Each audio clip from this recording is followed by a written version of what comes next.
Здравейте, скъпи родители и ученици! Казвам се Диана Каменова и съм бивш учител.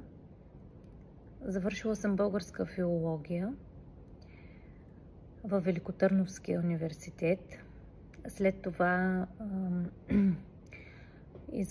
учих и английски език и методика в Пловдивския университет.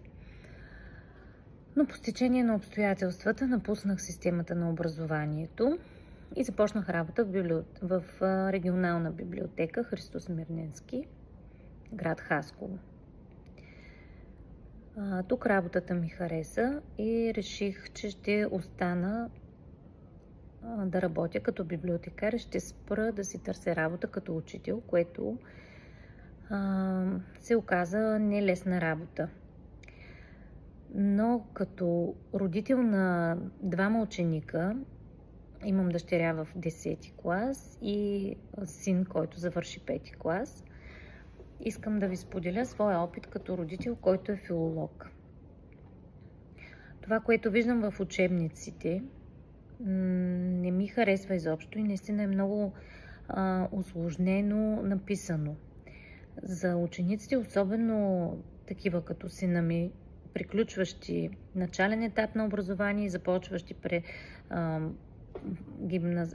предгимназиалния период от 5 до 7 клас, има един много сериозен преход, който при нас не мина леко. Опитах се да му помагам, успях до някъде, но съм убедена, че до година ще му трябват частни уроци, защото нещата след 7 клас, НВО след 7 клас, са навързани. И както по български, така и по математика ще трябват доста допълнителни усилия, освен тези, които полагат те в училище. Моят син бе записан на занималня, където му помагат учителките, но въпреки това имам наблюдения, че децата имат все по-ниска функционална грамотност, т.е. те трудно разбират това, което е написано в учебника и това, което се иска от тях да направят. Не, че толкова не могат да се справят с задачите, колкото не могат да разберат какво се иска от тях.